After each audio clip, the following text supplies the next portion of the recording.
Hey and welcome. Waiting for Kevin to arrive. He's like the only person that I plan to be here for. I've got the zoo cam going. And there's a bunch of animals here. Oh my god.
If you're just getting here, what I've been working on lately is I've been doing a video series on the artist way. And I've been working on a commission. And I guess when Kevin comes in, we'll discuss what I've been up to. Let's see.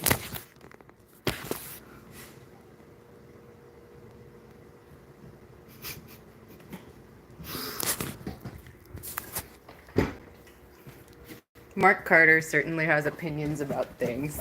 That's funny, Mark. I wonder if Mark Carter is a proponent of Project 2025.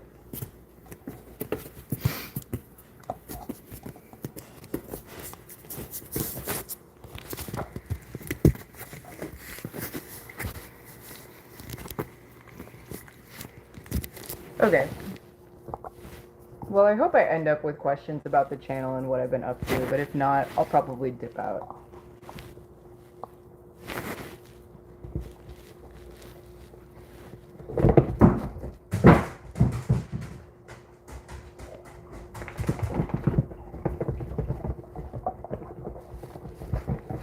Otherwise, just have ball catch cam. Give me the ball. Give me the ball. Give me the ball. Give me the ball. Give me the ball. Come on. Oh my god. Stop it, you guys.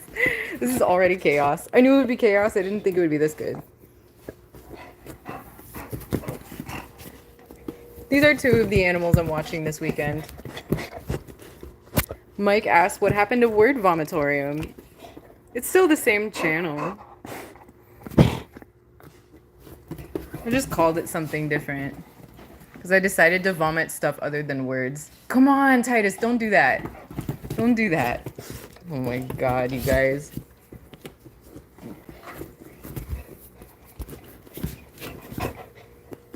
Why though? I don't know, why not? Because I wanted to do stuff other than vomit words. I think it's because I did a bunch of like drawing live streams that didn't have a lot of words on them. And Word Vomitorium didn't feel like a great title. Titus, come on, stop it. Oh my god. This is gonna be such a chaotic live stream. Give me the ball. Kevin's here! Okay, Kevin is the guest of honor. This is the person that I was waiting for. Oh, Kevin's missed me. I've missed the channel. I've been running around doing all sorts of adventures. And where I was for like 2 months, there just like wasn't great internet connection. Oh my god, I look like crap. I'm in bad lighting. But it was rough to like even get online for a while. The internet was really spotty and like I feel like the algorithm was pushing me to different populations. And then yeah, it got challenging to live stream.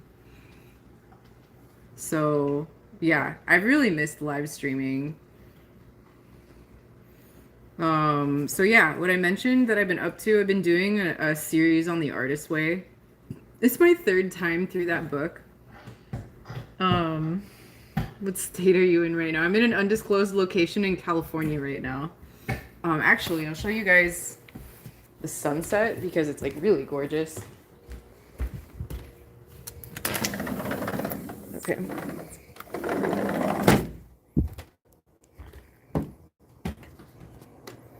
Like, how cool is that?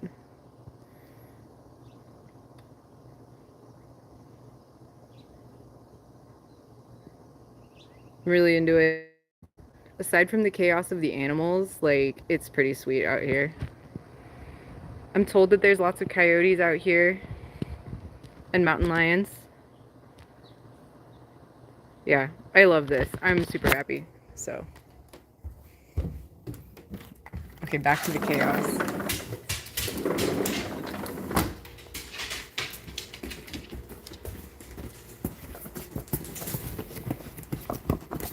More of this. She wants me to throw the ball, but she also doesn't. Let's do it. Come on. This is my life all day. Let's throw the ball. No, let's not throw the ball. I don't want you to throw the ball. Also, I want you to throw the ball.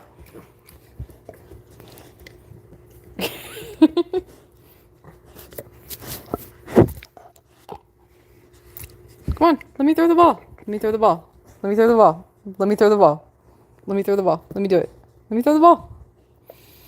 Yeah, if anyone has been following along and you've actually been going through the artist way, I would love to talk about the artist way. If anyone is interested in that, if anyone even watches this channel for that, that's what I'm highly interested in. But I feel like most people are here for the chaos, so I'll just bring the chaos if that's what people want also. There is a turtle, but he's been hiding all day. But I will bring him out, and he has a skateboard, so there might be. Well, he's not a turtle; he's a tortoise. There might be tortoise with skateboard cam later, if possible. If he comes out, like I don't want to torture him by making him come out, but it could happen. Maybe in the next 4 days, like I'll make it happen. So yeah. I think I'm on chapter 7 of The Artist's Way. Let's see what Kevin says. Were you able to record some of the adventures the last few months, hoping for new content for inspiration? Yeah, so like the last 2 months, I took a bunch of B-roll when I was in Mexico, and so the last couple videos were there. So if you checked those out at all, some of the B-roll is there. I saw some Mayan ruins. Okay, you guys. Okay. I saw some Mayan ruins, so there was some footage of some Mayan ruins near the hostel where I was working. But like, okay, and I got an offer. It's like someone just like offered to take me to Chichen Itza, and I really wanted to go. But for some reason that day I was just like, like I don't want to go all the way to Tulum. I really just want to write this song. Like I really just want to practice guitar right now. And I ended up not going to see Chichen Itza because I wanted to write a song instead. And it's like, man, the whole reason I came here was to go to Chichen Itza, and I didn't even go. And I could have. Like, someone just offered to pay for it for me. And then I played a show in Playa del Carmen. And at the show, like, someone there offered me, like they liked my set so much they just wanted to like take me skydiving like the next day, and I literally turned them down. I was like, I think I just want to practice guitar tomorrow instead. And I didn't even go skydiving. Like skydiving and sightseeing are two of my favorite things, and I didn't even do it. So I felt like, dude, I'm like sucking at this traveling thing. I should probably like go back. So I feel stupid, but yeah, that's kind of what happened. I spent a lot of time playing guitar there.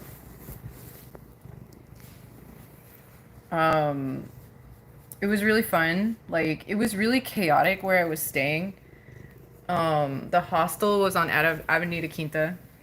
And, like, all hours of the day, there's just, like, 8 different genres of music blasting through the walls. Like even until 4 in the morning. So, like, there's like ska and mariachi and like techno and like cumbia, and it's just like all the time, constant music all day long. So that was pretty cool. Kevin says, life been throwing many curves of challenge. That is the case for me as well. Many curves of challenge as well. But it's okay. I'm just kind of rolling with the curves of challenge. I hope you are too. What kind of curves of challenge are you rolling with, if you don't mind sharing?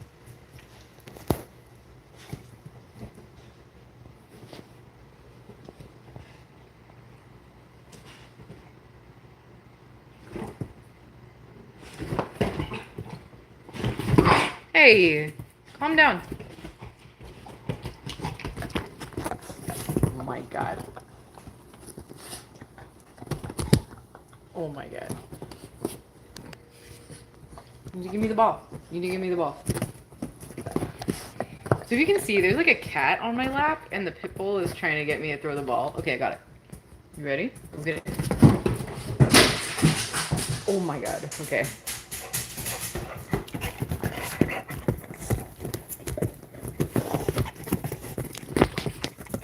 I'm sorry to hear that, Kevin.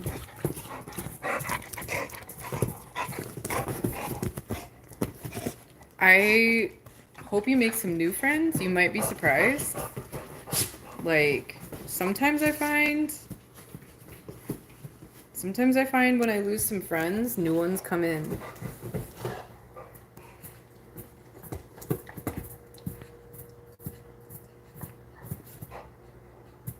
So I hope you find people that are a better fit for your life.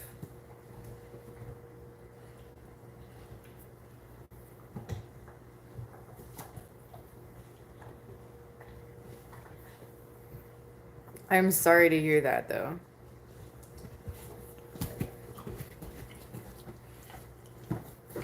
Like, a lot of people have been saying to me lately, an unfortunate aspect of growing up is that you're bound to lose some friends, which sucks, but like,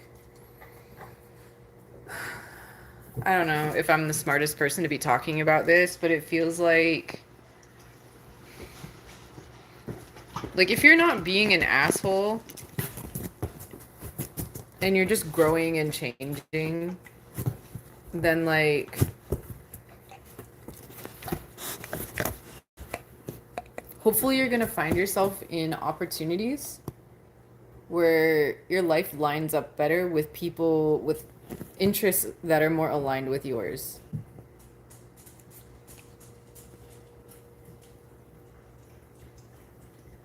Start questioning choices, mortality, and all. It's true, we're gonna die one day.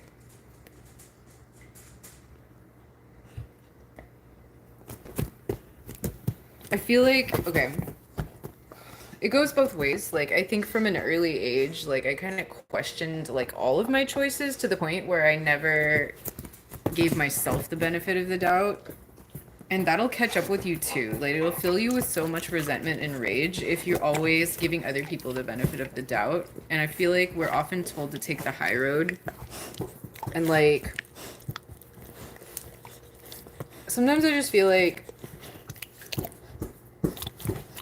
one of my best bosses ever like said to me at some point, what if you weren't the one who was wrong all the time? And it just blew my mind because all my life I think I'd been like treating things as if like I was the wrong one like all the time. And it led me into a life that didn't fit very well with my values. And then like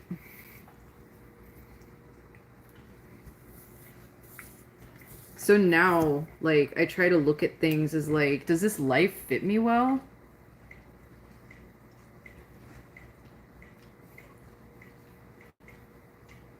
Your friends died young. Oh my god. So it's not even like, it's not about behavior. It's just about like, I'm so sorry.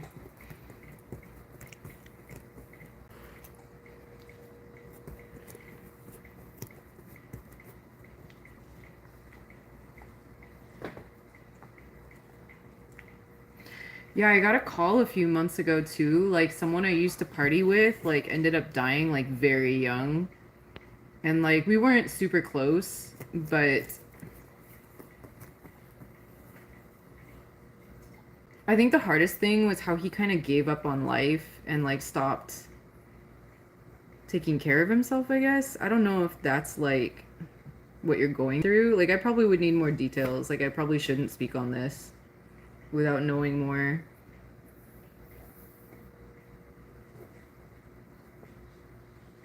But, like, I'm so sorry.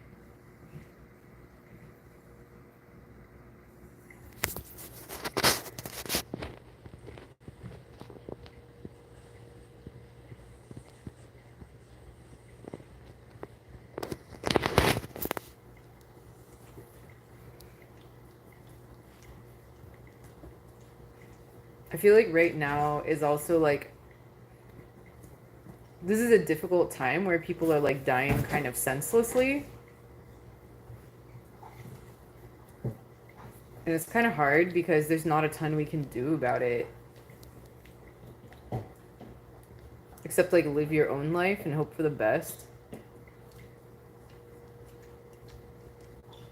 Been able to see the Milky Way these last few evenings. We are so small with such big hearts and minds.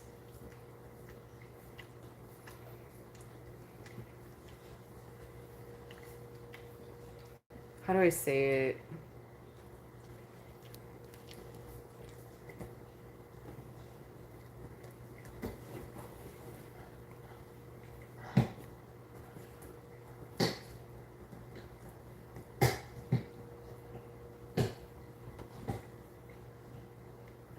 I'm so sorry for your loss.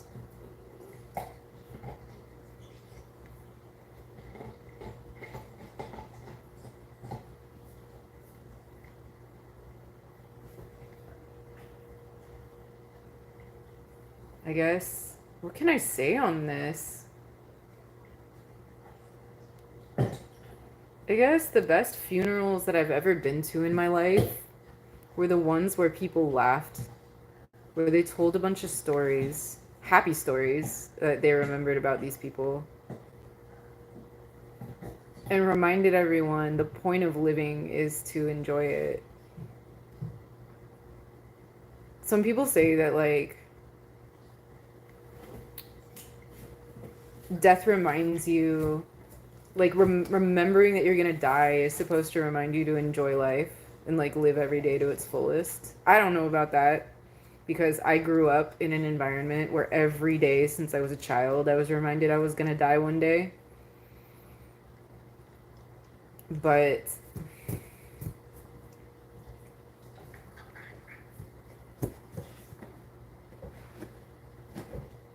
the older I get, I feel like the likelihood of dying senselessly increases.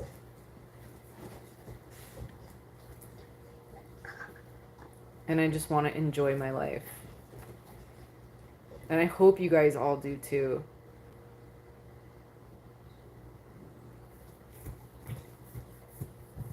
I hope you remember the people that you lost happily and powerfully. I hope you remember the stories that made you laugh. I hope you remember the stories where they felt alive and were their best selves.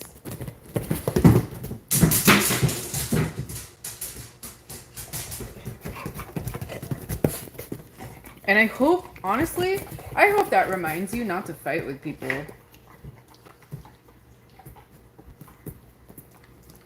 Because honestly, the people I see struggling the most with grief always seem to want to pick a fucking fight.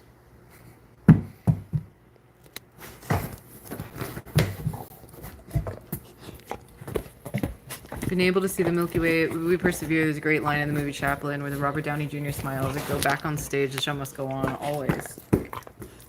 Trying to be sad, just some of the recent... It's okay to be sad. I just hope the grief reminds you to be alive and, like, enjoy your fucking life. Because we are all gonna die. We are all gonna die. And I have no idea how soon, but I'm pretty sure the people we lose wouldn't want us to sit around being sad. I don't know. I'm pretty sure they would want us to party. I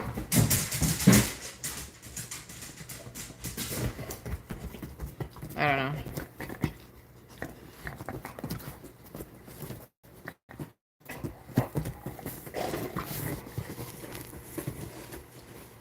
Have I written a song about living? Aren't all of my songs about living?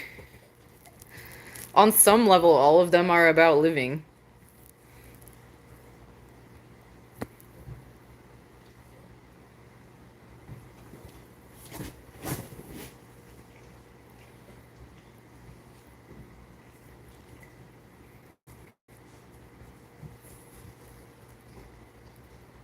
Um, a lot of my songs have been on the topic of religious fundamentalism, because that's kind of like my axe to grind. But um, if I think about it, what could I say about? I don't know. I've been thinking about this concept of memento mori for I guess like 10 years now. More than that. I'm old. 15 years now. Because every day I grew up with this threat of like, you're gonna die one day. Do you know if you're going to heaven or not? Or whatever. And it's supposed to make you go to Jesus. Um, but I don't think it had the effect on me that they had intended.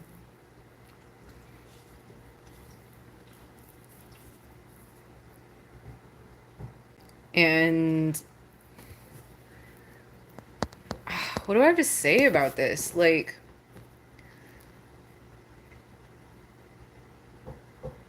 if the only way, we've talked about this before, if the only way you're ever gonna, like, want to come to Jesus is if you're threatened with, like, being in hell forever, like, is that really a savior you want? So that's probably some subject matter I should think about. But I know that's probably not what you intended, Kevin. Heaven, a romantic notion. Like, I don't know, the descriptions of heaven in the Bible, I wouldn't want to go. Sounds terrible. Um, Sounds boring. Sounds not fun. Um,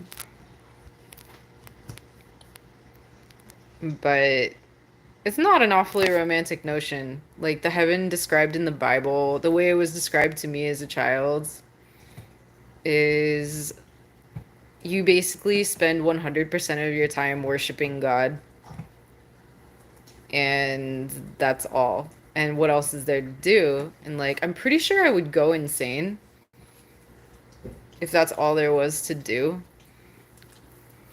Because I kind of like all the other activities that happen on Earth. So, like, I don't know.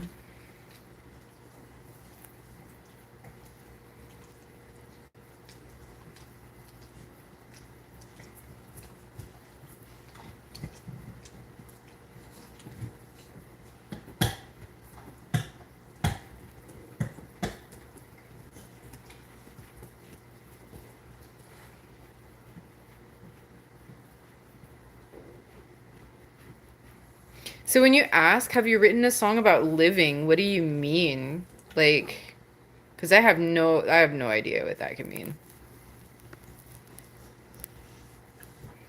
Jesus was interesting fellow, wondering if hanging out with Christ would be a one-sided conversation, you know, preaching and all that jazz. I don't know, probably not, because I've hung out with a lot of people that require a good listener and don't listen a ton, and I don't, if they're Christ, then I'm not a godly person. So,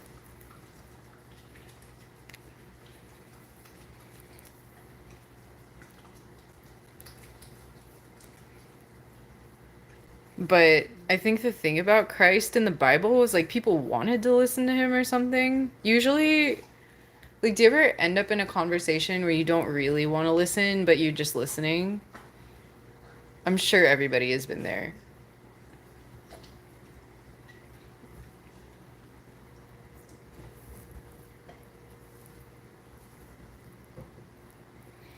But like, it can be interesting for a time.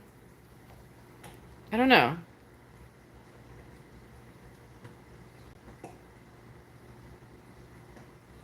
I guess as of late, like, I've been grateful to be around some really funny people. So, like, that makes me feel alive. I'm down for that. I wonder if Jesus was funny. I think he was a smart ass. Like I've been going over some like there's some interesting like TikTok channels that discuss like some of the things that Jesus and the apostles said were actually jabs and like backhanded and like oh that makes a lot of sense, but they never quoted that verse right after, or the way I was told that verse means, or what I was told that verse means is not actually what I think it means now. So like I feel like Jesus was probably a smart ass.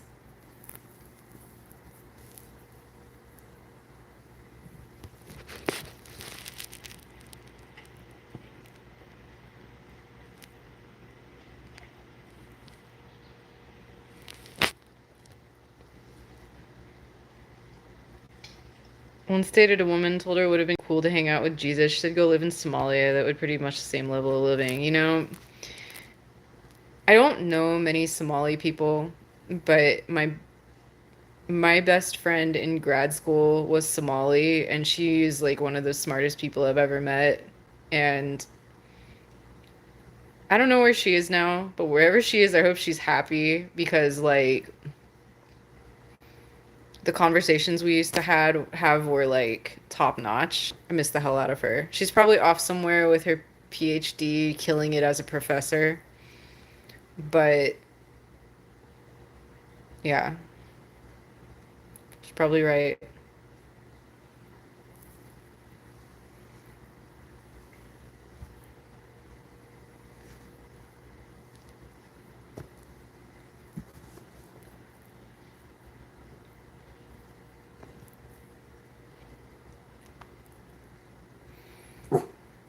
What do you have to say? Dog cam. They've chilled out a little bit. What do you have to say on the matter? What do you think, Titus? Would you speak to Jesus? No? You wouldn't speak to Jesus? Why is that?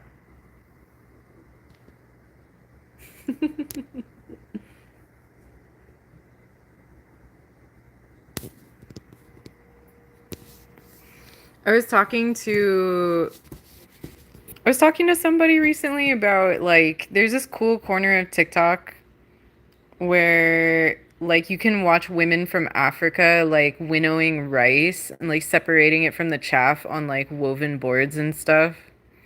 That's a happy thought. Your friend from Somalia sounds like a cool friend. She was fucking awesome. She was like the raddest girl.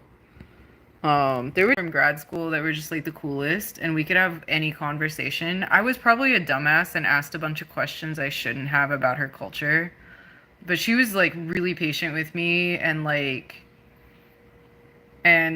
she was one of the people that got me started into like amateur philosophy reading and like I didn't read a ton, but the stuff she told me to read, I got into reading. And like I remember the both of us, like she was one of the people, if I was looking up papers for extracurricular reading, I could be like, hey, check this one out. And she would send me one and it's like, dude, have you seen this? This is fucking crazy. We'd read some crazy paper about like we read a lot of crazy papers from the database about sexual marketplace dynamics, and like one of them like made me want to puke. Like it upended everything I thought about um about male and female dynamics around the world. So like one of the people, okay, there were a few that she told me to read, but one person she really loved reading was David Foster Wallace. It's not like philosophy, it's like kind of modern philosophy or like essay writing. And so I gave that a shot reading it. I couldn't stomach it, but there were like certain aspects and ideas of his writings that like she loved and we talked at length about. But the biggest one she had me read was Bell Hooks. I started reading Bell Hooks because of her, and I ate up like a couple of Bell Hooks's books, and like I loved that.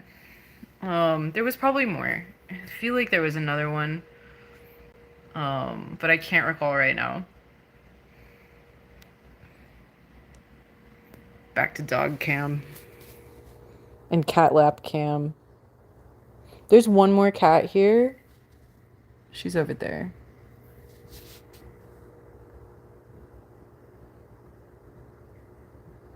I guess what are your feelings about loss, Kevin? Like, how are you processing the loss? Did the reading change your path? I hope so. Like, ultimately, okay, so Bell Hooks is like an incredible thinker of black feminist writing, like intersectional feminist writing. But after grad school, I hate to say that like my friend group ended up more white than it was before. And it's kind of rare that I like end up with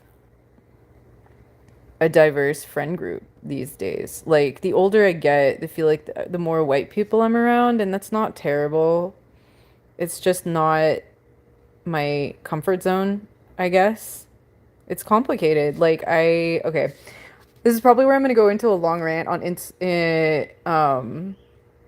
collectivism versus individualism because I feel like stuck between individualism and collectivism in a weird way. Like, and I don't know which one to choose because there's aspects of both of them that feel kind of horrendous to me. Don't you ever feel that way? Okay, so in collectivist groups, you're expected to never say no. And then that's cool if you always want to have someone to rely on. But it's not cool if you don't like always having to be there for someone else. And then individualism, when taken to an extreme, is cool if you are good on your own and mostly don't mind relying on yourself and don't mind if people aren't there for you. But it can really suck when you're trying to do a big task like moving or something. So like, yeah, I don't know. Like I struggle because I feel like in the past, collectivist groups have been hard for me to participate in a way that benefits me creatively. But that's my feeling. I don't know. I think this is the aspect of intersectional feminism that I struggle with the most is like the battle between collectivism and individualism because like white social politics heavily relies on individualism and like most people of color participate in some form of collectivism because we like I was going to say we have to, but like they have to because without group cohesion and social dynamics, it's hard to get anything done without a ton of resources. And like a lot of white people kind of dominate in terms of resources and then they use it um, to leverage other groups, which like sucks. Anyway, I'm really getting into it now. I feel like I'm probably boring people.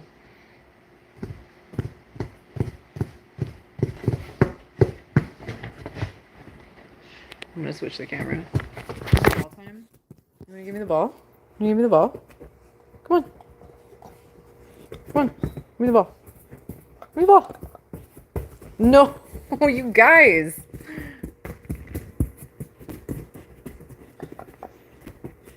Been on my own, seems like forever, always managed to move forward. Being alone, like, dude, there's something about it that is like really nice.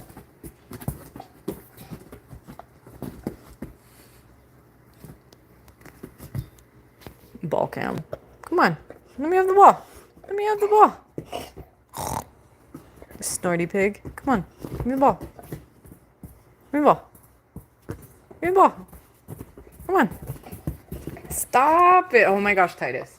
That's indecent. Don't show the viewers that. Sorry. Well, the first commenter asked about porn. I basically have a porno cam. Oh my god. Okay. For those of you who can see, I've got a cat on my lap,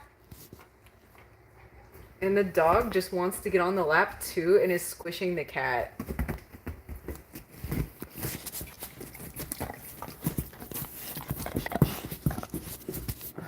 Give me the ball. Come on. Give me the ball.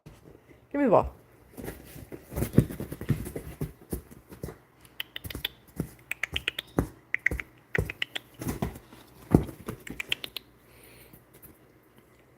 Come on, give me the ball. Interesting crossroads as of late that are visible more often. We all need each other, yet the ways of the past continue to major thorn in the collective interests of all.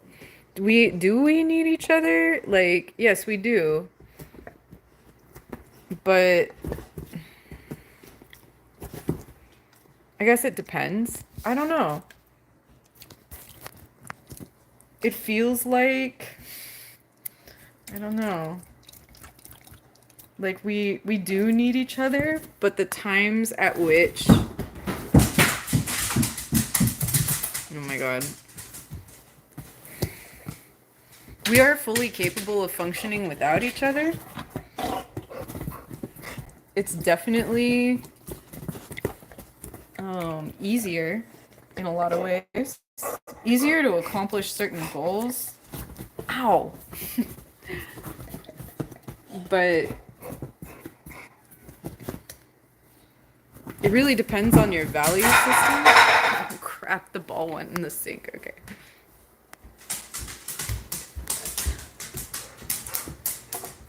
Go get it. Okay, maybe I should ask more questions. Kevin, why do you feel like we all need each other?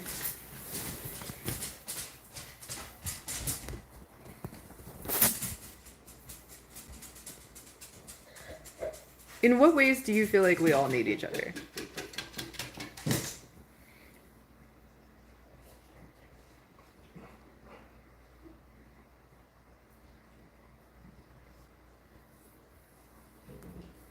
Because, like, okay, my thought is that in collectivism, the thought is that, yes, we all need each other, so let's give. Disagree with that somewhat. As a working group, you can be with more information. Yeah, I know. But at what point, in what way do you need people? Like, in what way is being in a group better than being alone? And in what ways does the group threaten the self? Like, this is an interesting question that I came across when I watched the movie Midsummer. And I'm like firmly in the camp that Midsummer was a happy ending. But I could also get the sense the person I watched that movie with thought that the ending was not a happy ending because the group was threatening to eat the individual alive. Like literally, like they killed a bunch of people in order to sacrifice for their religion.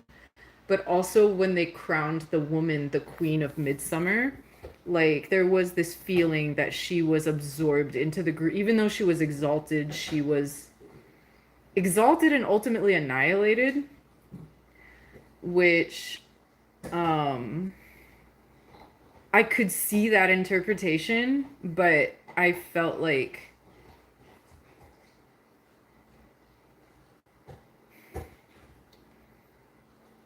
I it's hard for me to explain. I felt like the group absorbing her was ultimately a positive. Well, friendship is good for the spirit, akin to good health. It can be. It can be. It can be.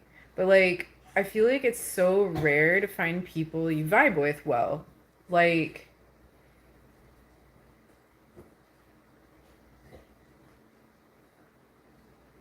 I definitely miss the people that I have like when I was a therapist, like I miss that group of people. They were hilarious. They were really good at emotional control. They like never got mad. They were just like good functioning people. Like let shit roll off their back, didn't take anything personally, were constantly joking, like And we had a common understanding. We had like a common set of values, like about how we felt people should come first, and like sharing work, like sharing work responsibilities. But it was also a really big group, and I feel like with a huge group, it's easier to share responsibilities because there's so many people you can outsource labor to. And I really loved that. I think it's possible like to get a group like that again.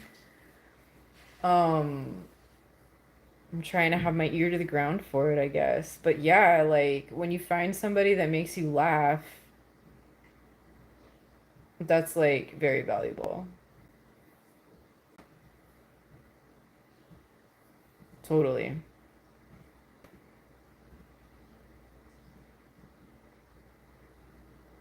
This is a serious conversation. I didn't come on here with this kind of serious conversation. Like, dude, I came on here to laugh. Um,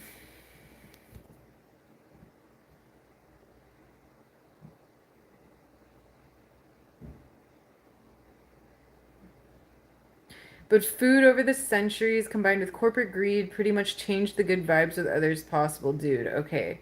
Like, I remember when I was younger,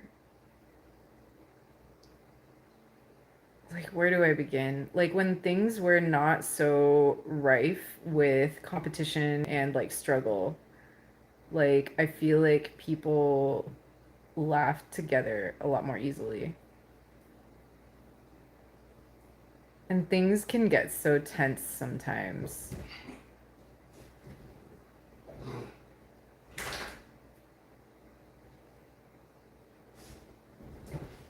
But also, okay. Also, I feel like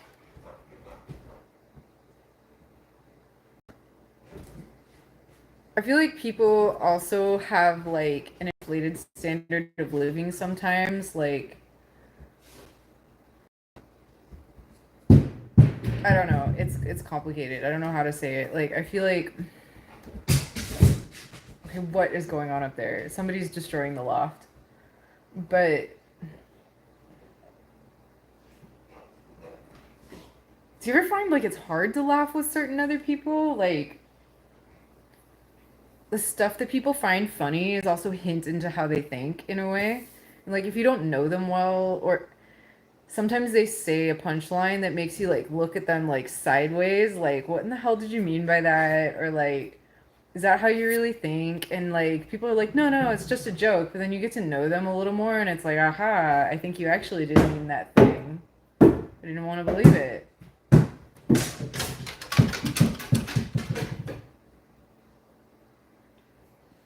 In-N-Out Burger refined sugars destroying the world. Do you really think sugar really the biggest threat to humanity? Like, yeah, it sucks. We're addicted to it, but sometimes I feel like the amount we're forcing people to work is destroying humanity. Like the reliance on money is destroying humanity. Our inability to recycle stuff is destroying humanity. Like, is it really sugar? I don't think so. Like, planned obsolescence is destroying humanity. The fact that our appliances don't last more than 2 to 5 years is destroying humanity. It's just changing the DNA of humans. Everything changes the DNA of humans. Like our DNA is very changeable. Like, did you know exercise changes the DNA of humans? And like, so does trauma. If someone treats you like shit for 3 years, that'll change your DNA. So like, of course, the food you eat changes your DNA. If you eat nothing but plant-based foods for years, that'll change your DNA. If you eat nothing but meat for 5 years, that'll change your DNA. Like anything you eat, whatever the DNA is of what you're eating can be absorbed and taken up into your cells. And I feel like most people don't know that. Because it's like a little creepy to think about. Because, like, don't even get me started on the ocean and all of the DNA that's floating around in the ocean and how you probably swallow it when you're swimming in the ocean. Because it's like, that's like the most gross thought that I think about way too much. Absolutely disgusting. The ocean is a disgusting place. but it's got to be there.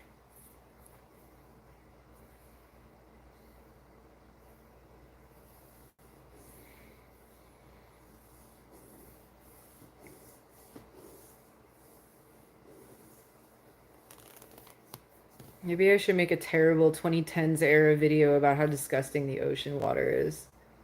But like, probably bad time. It's probably tone deaf to make that video because like, I don't even want to get into it. That's kind of my point. Over the centuries, changing and not so great futures, we were intelligent enough somewhat to make a better future. Yeah, I know. Tell me about it. Like, that's been my axe to grind for years. But the human capacity to like, the human capacity to prepare for change when there's profit driven incentives to confuse the truth around our natural resources is like fucking us all over. So, like,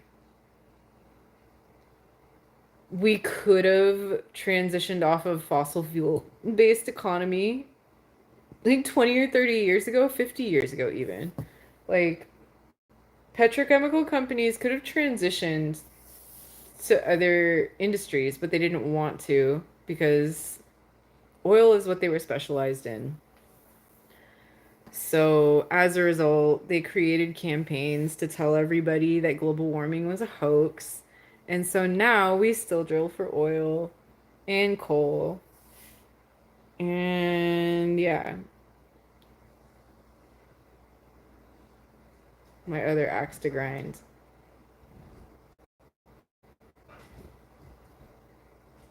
Cat cam.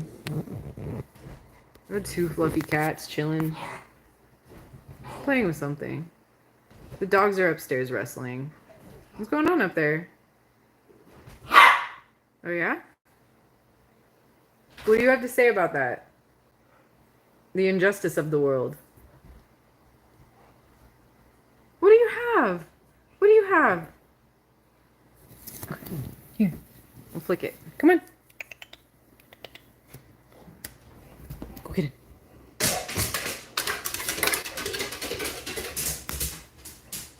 Bring me the ball.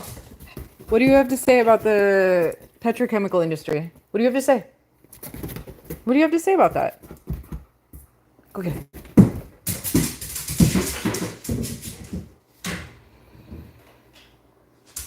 Today was studying in the idea that if there were no language, would we have a concept of God? That, oh man, I have like boomer angle when I put the camera around. It's so unflattering. Okay. Would we have a concept of God if we had no language?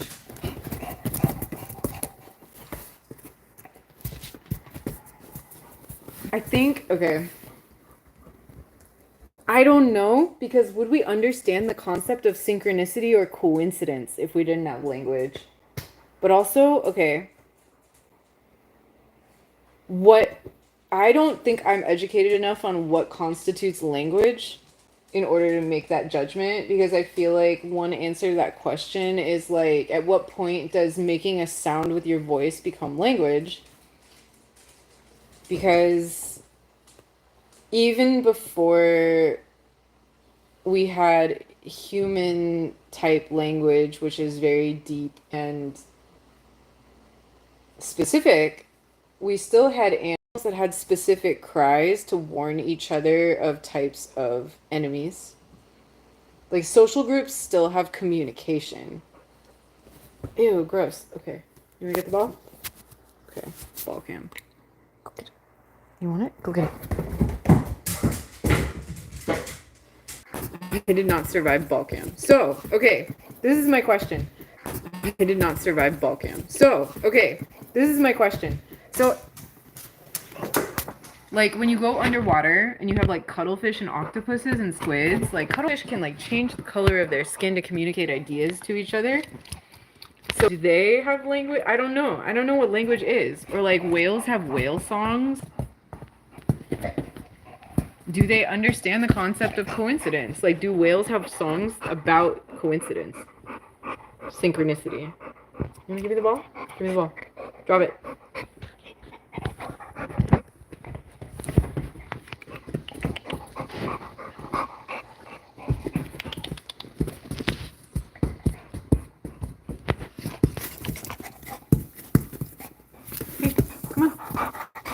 Drop the ball.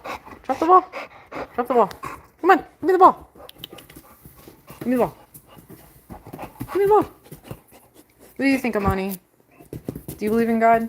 What religion are you? What do you think of Hinduism? What do you think of Christianity? Kevin, what do you have to say about the basis of language and the role of language in the concept of God? What do you think about it?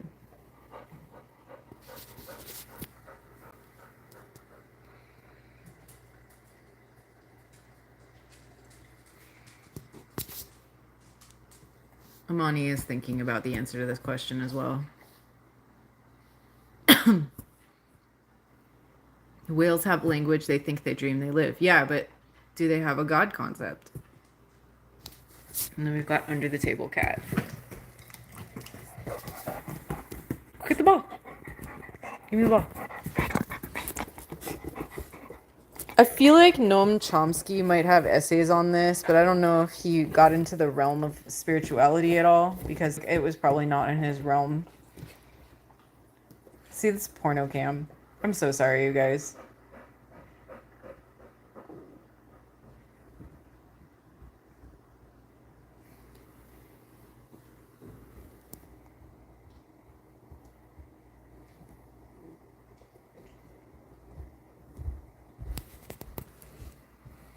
So yeah, what did you study and what were the conclusions?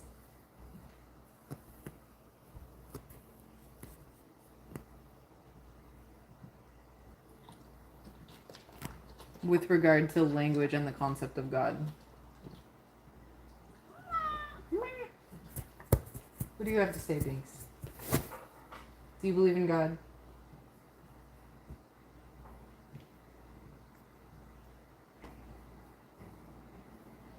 I think God probably won't exist without language, and yes, whales probably have a God concept, or at least ponder the question. Well, wait, okay, wait a minute. Do you remember Jill Bolte Taylor's TED Talk on the stroke of insight? Okay, so she ended up with a stroke in her language centers, and she felt like she became one with God. And a lot of people criticize this video essay, but I think it's very telling. Like, isn't the mainstream view, like, okay, mainstream view of language is that it somehow fundamentally separates us from God? And that, like, the less you talk, the more connected with God you are, or something. Like, I think that's, like, a pretty common belief, right?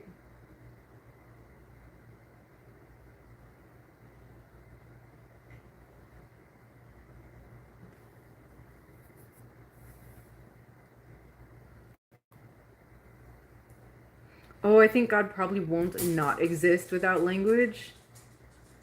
Did you mean that deliberately? The double negative?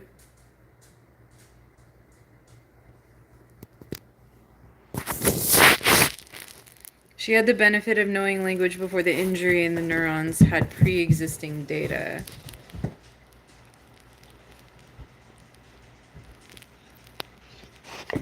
Yes, but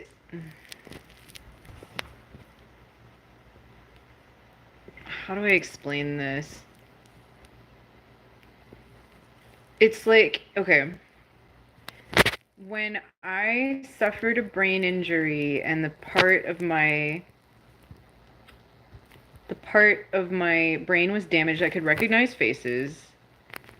Yes, okay, I could recognize that what was in front of me was not a correct face because I already had knowledge of faces, but I could not see the face correctly. Okay, I see your point. But, like, okay, yeah, she had knowledge of language beforehand, but her language center shut down, and as a result, she felt more one with everything, like akin to how you might in a meditative state or something. But, like,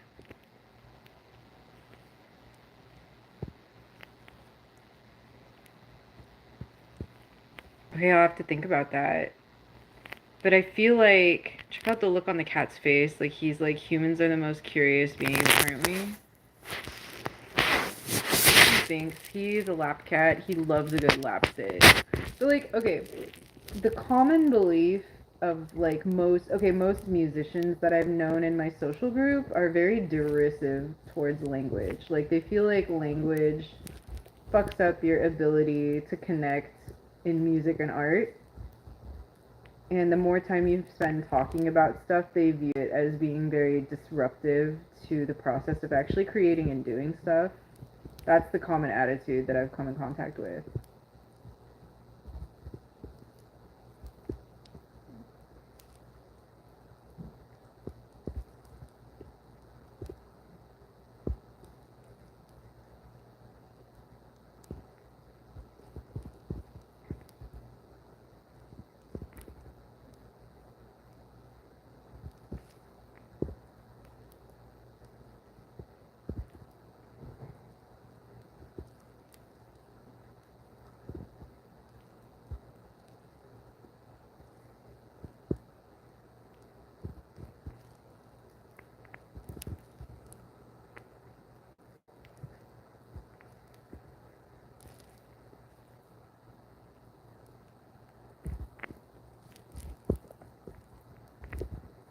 Thoughts of music makers. I have found like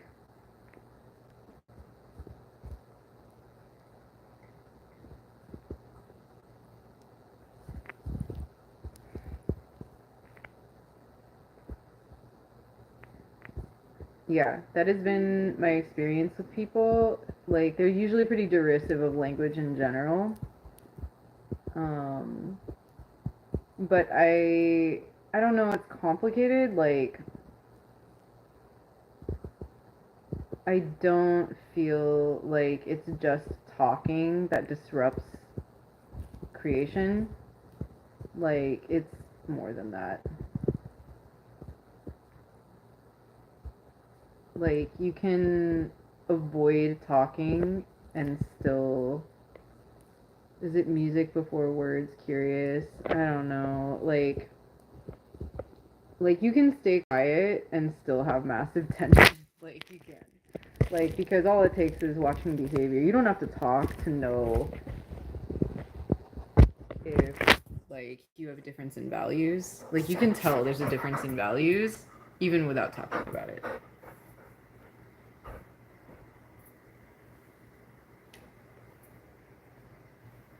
It's just if you don't talk, you can probably pretend longer that you don't have a difference in values, you know?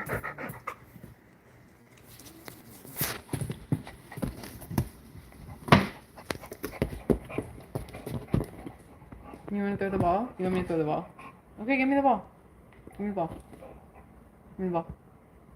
Give me the ball. Give me the ball. Give me the ball.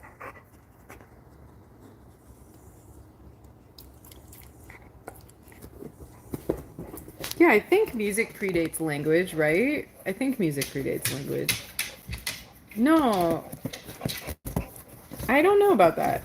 Maybe because like birds sing and all, but like I can't believe we were making instruments before we were talking to each other. Like that's hard for me to believe. I don't know enough about history to know. Can I have the ball? Can I have the ball? What do you think?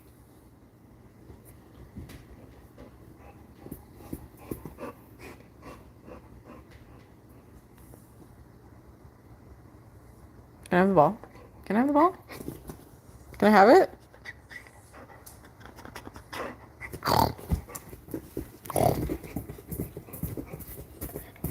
Oh no, it's porno cam again. All right. Actually, our first commenter like predicted it. This is porno cam. Porno cam live stream. Hi. Can I have the ball? Maybe you guys know better than me. Like, does anyone here educated on the history of music? I should read about this.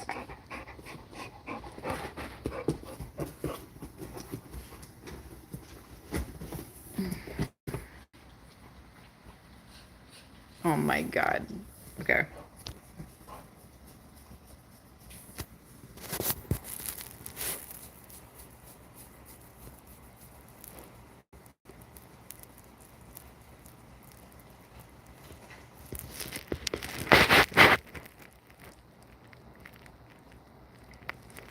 But we learned language at very early development, so we have an interpretation of everything without words or speaking, not trying to be a snake eating its tail.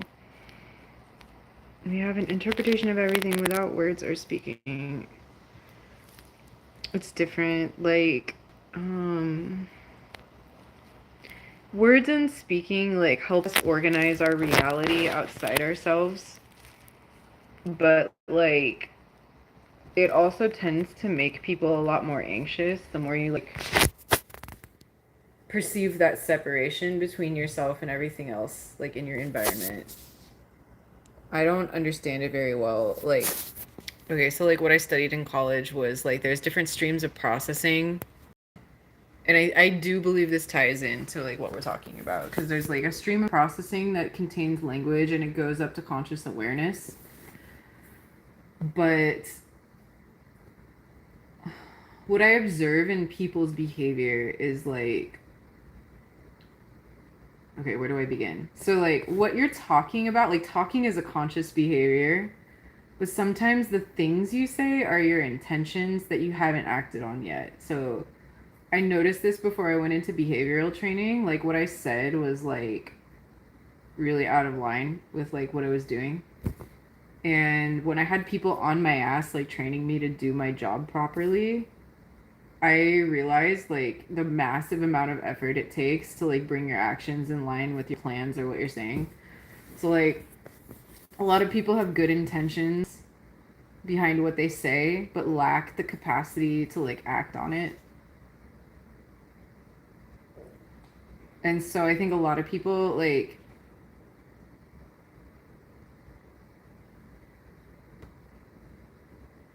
it's like you say what you want, what you intend, what you mean to do, but whether you actually do it is another matter.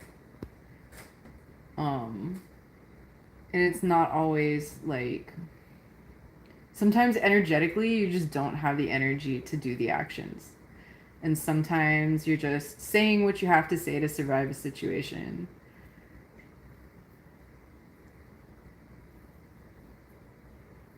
I don't know. But then like okay, language development, like if you look at early like animals using sounds or language to warn each other of an enemy, what you find is that like language was associated highly associated with anxiety neural pathways because it was used to warn each other. They go, shit, there's a snake, we're gonna die. Whereas like motor pathways are highly associated with like connecting your body with objects in order to achieve a goal. So like riding a bicycle or like using tools, like stuff like that. You're usually relaxed when you do it. Like and you have like an opposite effect of language. So like when you're drawing, you feel more relaxed or when you're fixing a car, maybe that's fun for you or like whatever. And they're like very very very different like modes of thinking. Like conscious thought um because it's like such a new pathway in the brain, apparently like highly stressful to use. But then because it's an old pathway, motor pathways, or what's it called? Procedural memory is like when you're using your hands to make something, to play something, to draw something, to do something. When you're using your hands, that's procedural memory. So it's skills that you learn where you use your body, like dancing is a procedural task. Like then you're gonna get like a mild euphoria when you do it. If you like the activity, you might not like it, but like I find most procedural tasks, like kinesthetic tasks, to be like really fun. So yeah, those are my thoughts and feelings on it, somewhat informed by science, but it's been a long time since I've kept up with the databases, so take this all with a grain of salt. But like, I should actually, okay, a lot of this is talked about in Thinking Fast and Slow. And after I finish doing my video series on the artist way, I really want to pick up a copy of Thinking Fast and Slow, and I want to talk about that book on this channel too, because it's really fucking cool.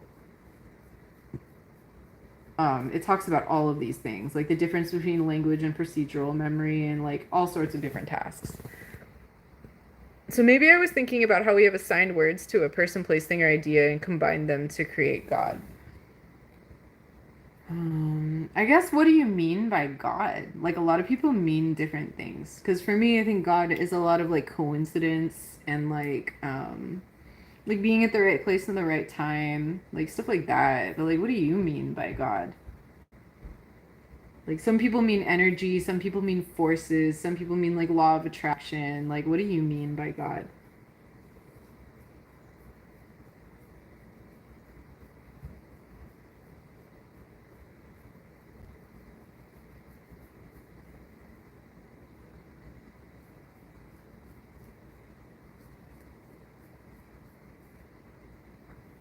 Switch it back to dog cam. Everybody's chilling. And we've got a cat in the window. Chilling. Turtle has not come out today, just a tiny bit.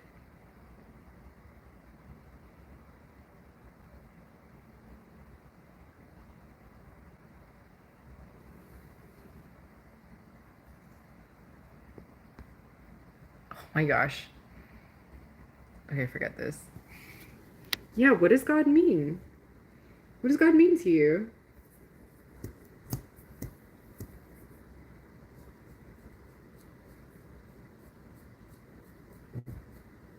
No, calm down. Everybody calm down. Everybody chill. What do you see? What do you see? What do you see?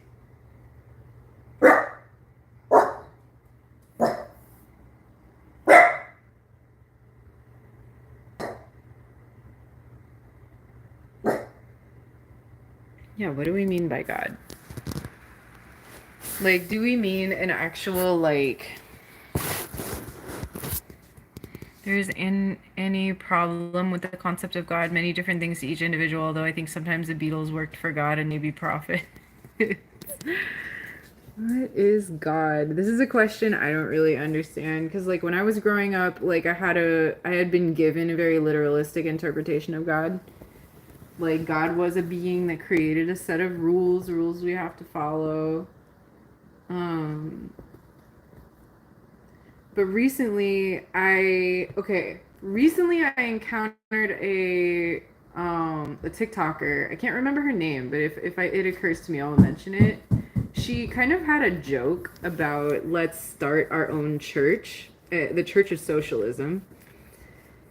And I really like this idea. She's like, I'm gonna start the Church of Socialism. Okay, you gotta see this because it's cute. Let's start the Church of Socialism. And in this church, our sacred act will be work. And work is going to be our tax-free, like, act of worship. And they were going to start a collectivist society based on this concept. I thought it was a great idea because that's like the best definition of religion or God that I could think of is like the acts that you do in your life that affect like where you flow to, I guess. Because like in my life, I feel like when I do work on something and it leads me somewhere to a person or something, that is what feels like God to me. Like any of the other people I'm connecting with because of the work that I've done.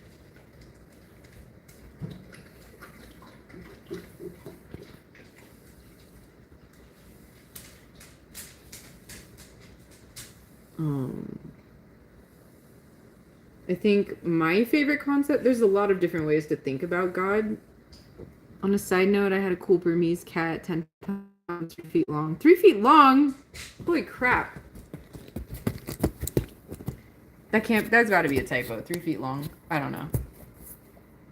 3 foot long cat. Like a dog is 3 feet long. Um, I love the concept of God that like humans are and animals are like an anthill. Hey, stop. Stop. Calm down. You calm down. Like what if we're like an anthill? Like you know in anthills there's like the ant that like has like a mouth full of sugar that it can vomit into your mouth if you're hungry. And like what if we're like an anthill? And like you do your work and you just happen to run into the people that need you and vice versa. Like I really like that view of God. Like we're a hive animal or something. Yes, you're very cute. You're very cute. Yes, you are. I know you want to get on my lap, but there's a cat. There's a cat on my lap. There's a cat. You can't both be. You can't both be on the lap. This is what's going on right now. There's like three animals trying to get on me. I guess we can live like this. This can be my jam. Yeah, okay, that's not so bad. And you've got Titus over there. Behaving for the time being. A giant cat like the Maine Coon. Oh, Maine Coon. Okay, yeah, they are like 3 feet long. And super fluffy.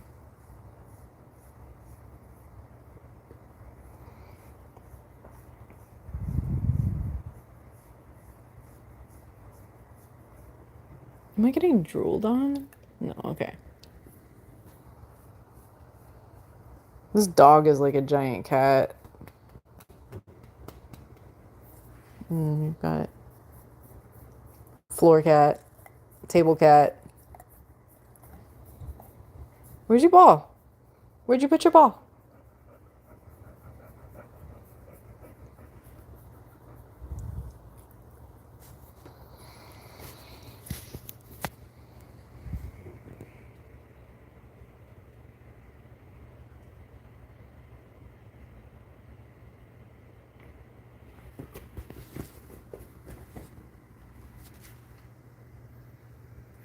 You have good energy as the animals are enjoying the nourishment. I wish I could say it was me, but these animals are just really sweet.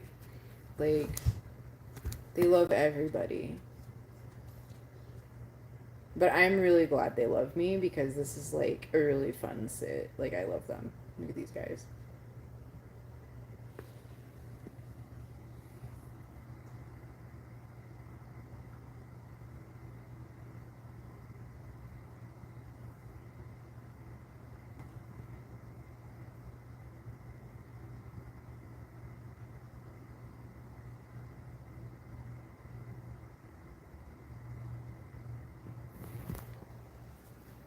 And see, you have a good heart. I wish. I hope that's true. I don't know. I feel like everybody like wants to believe they're a good person.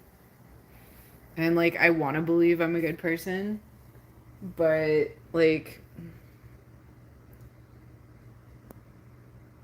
I spend a lot of time alone because I don't know. Like, I don't know. It's complicated. I guess recently I met a bunch of people that were like super down to hang out and just kind of liked who I was. And it's been really like fun and validating. But I can't help but feel like I don't belong in society. Like, I feel like that way a lot. Like, I often feel like I don't belong in society.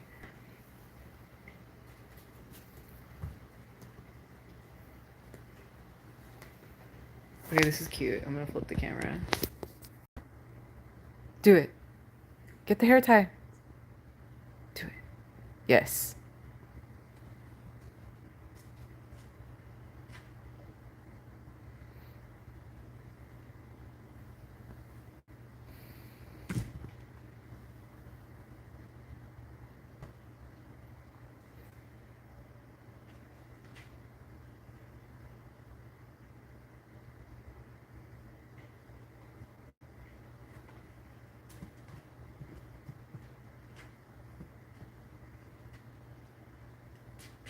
Oh my gosh, I've gone like the whole live stream.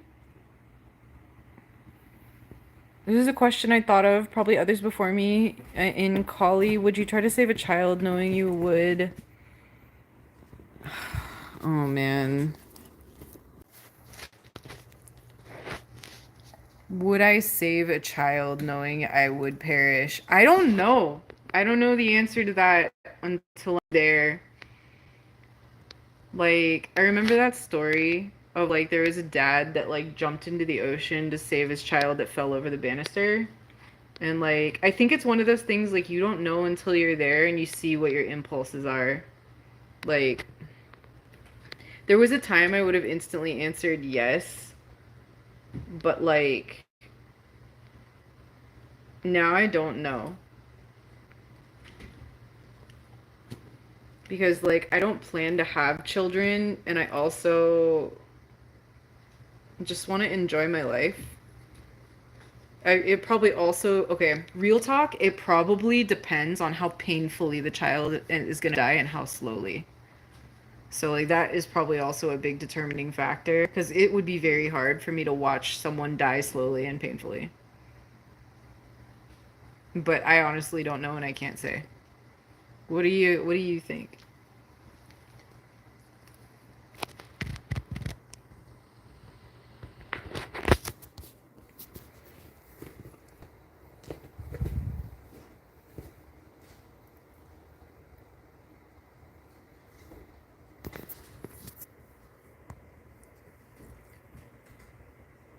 Um, this is a Jesus question. Always try to save no matter the outcome. Always try to save no matter like save the game or save the child. Because if it were Jesus, he probably wouldn't need. If it were Jesus, he could probably do something magical. Like, dude, he saved a bunch of people. Okay, I really want to get the whole point. Like, I wanted to talk about the artist way. I don't want to talk about these questions. I want to talk about art. Because, like, I'm not religious for these reasons. Like, for real, like, I'm alive. I didn't ask to be alive. No one asked to be alive. So why do we ask questions about sacrifice? Like, would you sacrifice yourself for someone else? I think there's way too much of an emphasis in society on sacrificing yourself for someone else. I think it's a terrible narrative. I think the whole zero sum is what is currently damaging society and currently leading to genocide. The fact that we believe there are not enough resources for everyone when the evidence shows us that is not the case. I'm tired of it.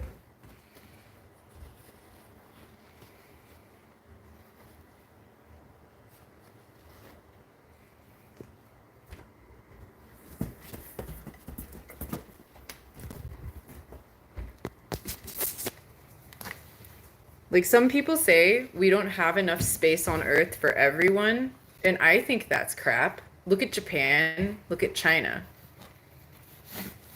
People inhabit very small spaces. The cost of living is very low. We could be feeding everyone, but instead we spend time throwing food away. Cops in the United States are arresting people trying to give out food. It's not about whether we have enough to feed everyone. We have enough to feed and house everybody. In the United States, there are more empty houses than there are homeless people. So this idea of sacrifice is like this weird false dichotomy that we don't even need to be paying attention to.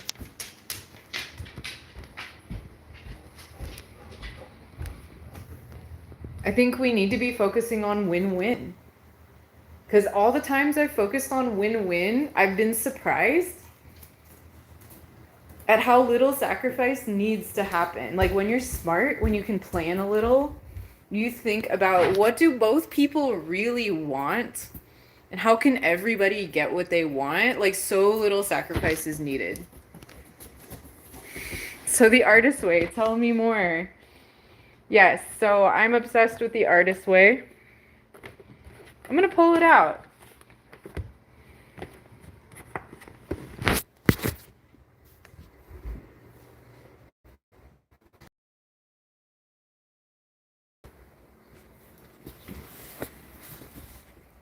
There's this concept I keep coming back to, which is like, okay, in the ocean, there are way more algae than you would think inhabiting a small space. How is that? How are they all getting enough nutrients to survive? It's because they all inhabit different areas of the light spectrum, and so they can exploit different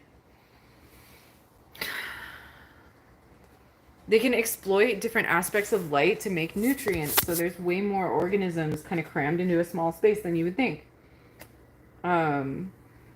So how does this relate to the artist's way?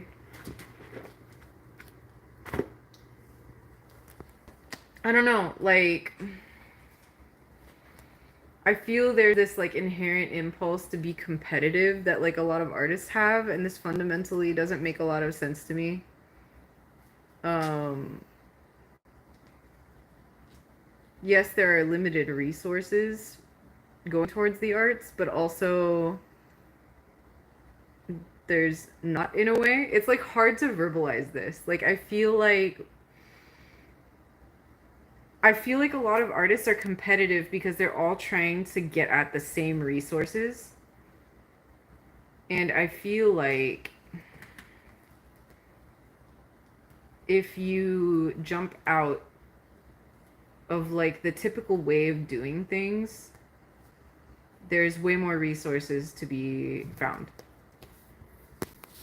Ocean algae, and they live around thermal vents. Some of them do. Some of them, I can't remember which kinds live around the thermal vents, but they're like, they can exploit like certain types of gases better than others. Like, they don't need sunlight to function. There's like methane gas by the thermal vents. But anyway, my point is, I think a lot of musicians are doing things the same way, and so that's why it becomes a fight for resources. I think like there's many ways to exist that aren't being utilized right now. I don't know. Maybe I'm crazy. Maybe I'm crazy. I'm probably crazy, and you shouldn't. This is bad advice. You shouldn't listen to me. Um, but I just feel like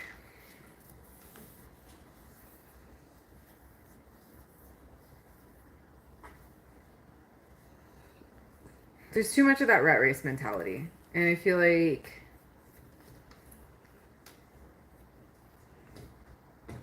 when I get away from that energy, I feel like it's a lot easier to just hear myself think, if that makes any sense.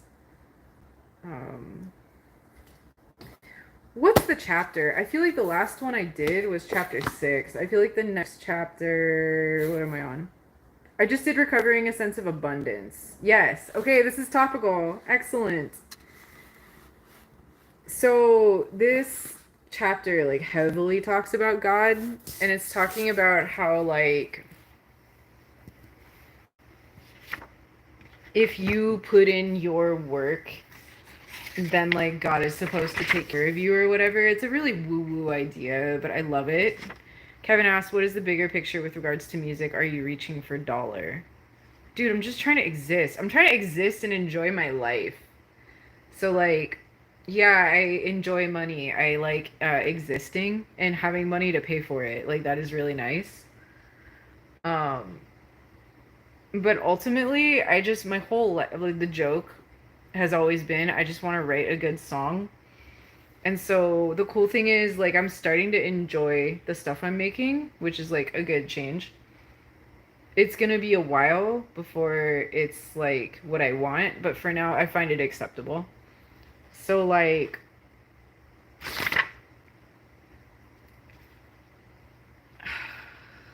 what can I say about this chapter that I didn't already say in the video? I posted a video recovering a sense of abundance. And it's talking about like treating yourself well. And like this can be challenging because like when you do art you end up like really poor, but it's okay. So like even a cup of coffee can be abundant, or like a really nice cup of tea. Or like when I went to Mexico, I did a whole bunch of foraging. There was a plant there that we made tea every morning, and it opened up my sinuses. Like I could breathe a lot easier, and it was a delicious tea. I love tea.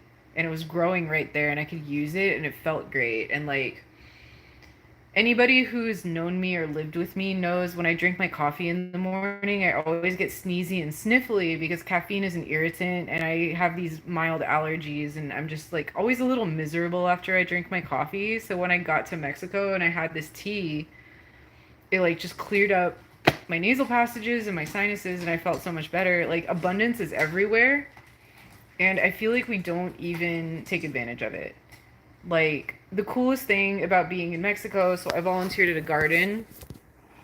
So I was watering trees and eating fruit that was grown on the premises. I ate so much food that was grown at the farm. I ate papayas every day that were grown on trees at the farm.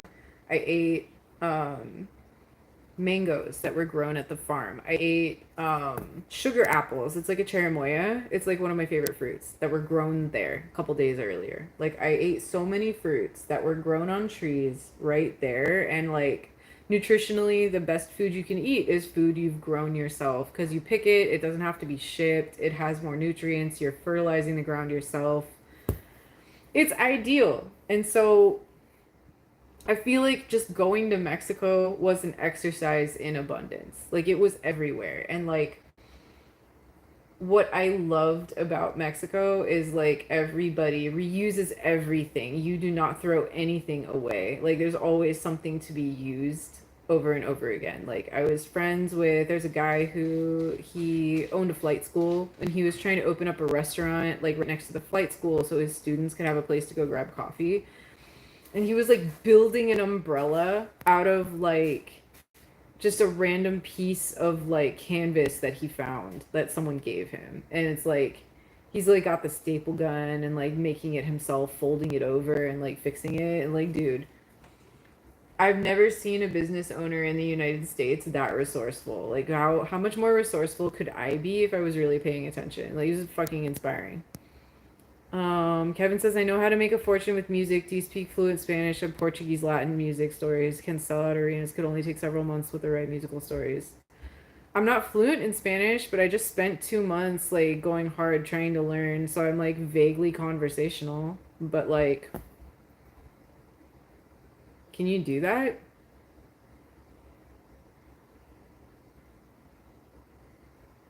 Like, dude, if that's the plan, like, dude, I try to practice every chance I get. When I took a lift to the store, I had a conversation in Spanish with the driver. Like I try to use that skill because it's like I always wanted to learn.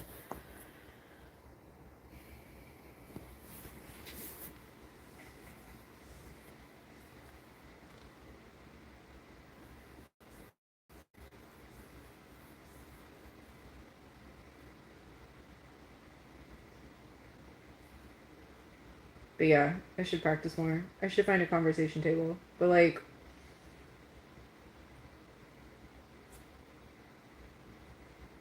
yeah, I know enough to converse. I practiced writing a whole bunch. So if that's true, then like, damn, let's do it. Let's do the damn thing.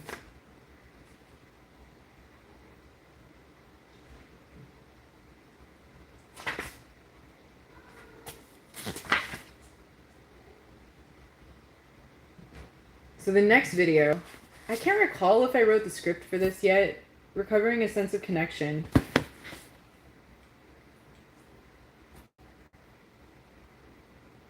I'm gonna read this. I'm gonna write this video later.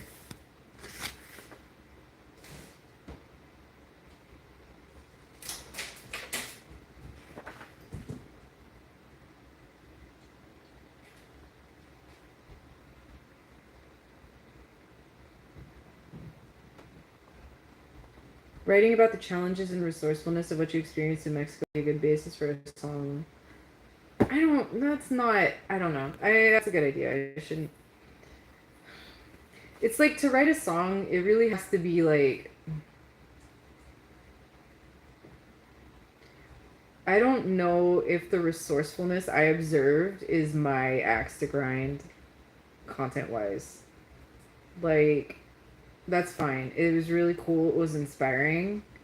But my axe to grind, I feel strongly about this because it's hard to explain. It's like something that came to me not in words, but my axe to grind is really just fundamentalism. And that's kind of what I'm fixated on right now.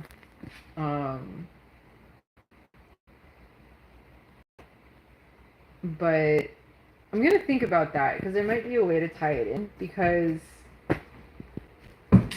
religion is such a huge deal in Mexico.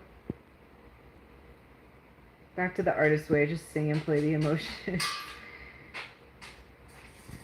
Yeah. So like, if someone said to me recently, like, people say to me all the time, just play your emotions, and I'm like, I feel like that's all I'm doing. Can't you hear it? Like, sometimes I feel like only certain emotions register as emotions with people. Like, okay, I was recently at a party and we were doing some improv activities and it was really fun. So one of the activities was you have to express an emotion to your partner and they have to mirror the intensity of that emotion. And like, some weird stuff came out and someone said, "I'm learning so much about emotions. Like, I never knew any of these were emotions before." But like, to me, like, it's like, oh, I know that emotion, that's a weird one, but I know it. Like, one of them is like you're giggling at something but trying not to look at your, like, you're giggling. Or one of them is like an awkward smile, like, I feel awkward about what's happening and I kind of want to run away, but like, it looked weird probably to people who might not have been familiar with that emotion. Like, it got me thinking about, like, Bjork, for instance. She's really good at expressing nuanced emotions that aren't really sung about much in popular culture. Um, Emotions that probably people don't always think about a ton. Like the emotion of wanting to, like, run away deep into the forest, or like, um, just the way that, like, humans are strange. I don't know, like, or um, wanting to be by yourself. I don't know. Like, there's a lot of different emotions. I feel like a lot of people just don't think of it as an emotion because it doesn't connect with sexuality or, like, um or something like that. I feel like most of the emotions that people register as emotions are just like the basic ones, which are fun, but it does not a whole human experience make. There's the hat trick, playing emotions that you perceive others to have and can understand, like the umbrella shade for the soul not to melt in the hot Mexican sun. I don't quite understand. Can you say more?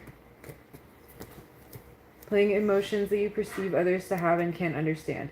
Right, so I feel like there's probably a lot of emotions other people experience that you may not have ever experienced, and vice versa. Like, you might not recognize their emotional experience, but it's still an emotion people can have.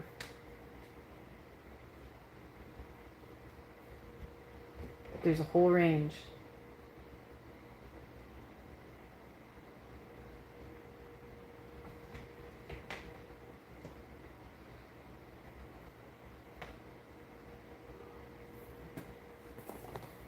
What else can I say about that, guys? It's cute. I'm gonna show you.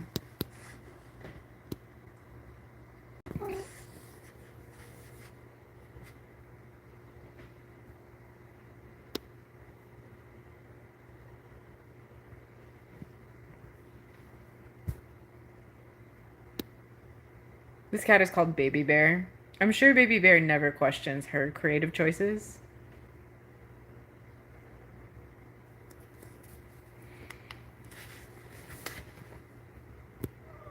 You get it. You get it. This is like the cutest thing I've ever seen in my life. Hi.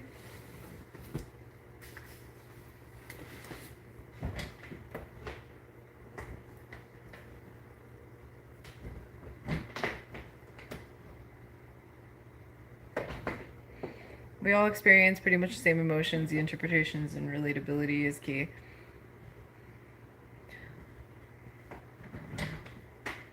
I Like, this is why I feel like I probably don't belong in society, because I feel like the way I experience situations is often fundamentally different than the way other people experience them.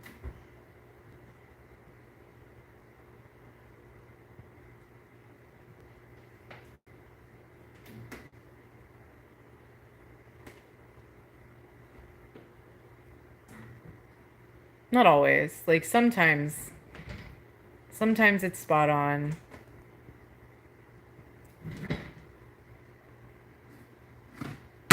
Oh my God.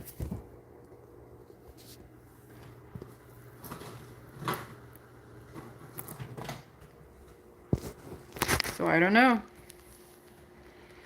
Oh yeah, so when I was in Mexico, I received a commission, and this is kind of where I'm at. Let me see if I can pull it up. I've been working on it, and I'm not quite done. Let's see.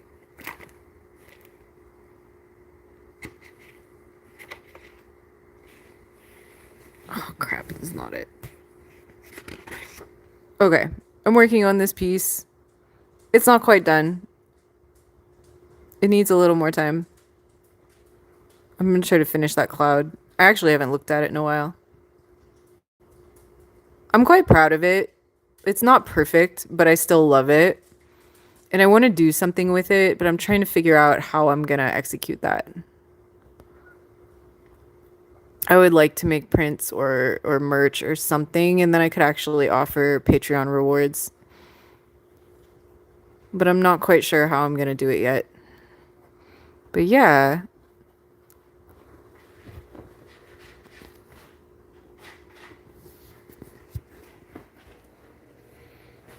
You like watching me draw? I'm happy somebody does, because I used to really enjoy the drawing live streams.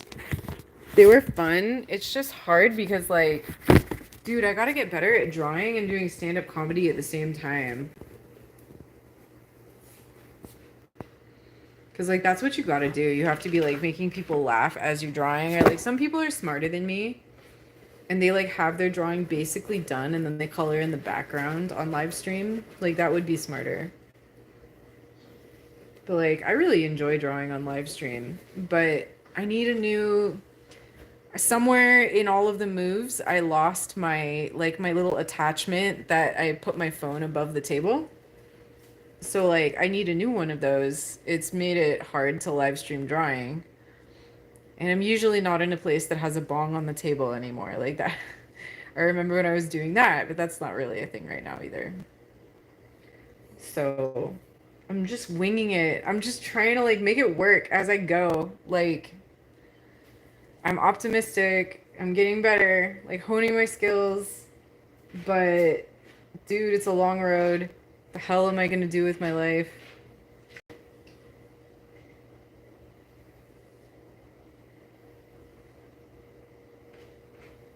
You're doing fine. I'm glad you think so. Thank you.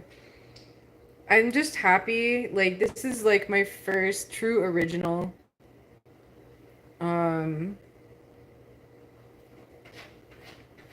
And I'm, like, really excited to finally be doing some original work. Like, I'm excited because I want to actually, like, sell my art one day. And I'm happy that I'm finally getting to a place where I can, like, make stuff that's actually mine. But now...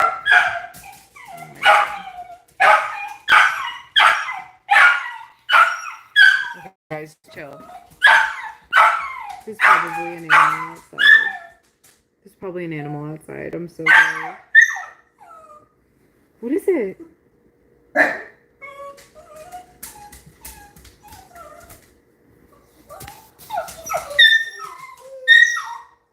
Shh, guys, it's okay.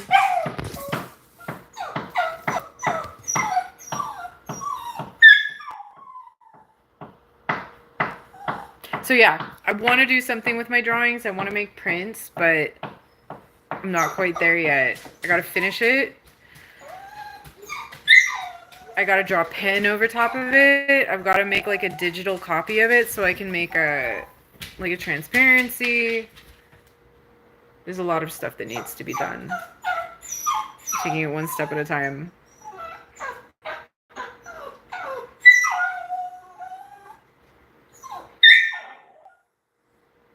It might be a coyote. I don't think anyone's home. Like, we share, there's like another person up top, but I don't think, they probably miss their mom. I'm gonna be honest, they miss her. She is very beloved. So the fact that it's just me, I think has got them on edge, and they really want it to be their mom. Look at this dog. You're not even supposed to be on the table. You're not supposed to be up there.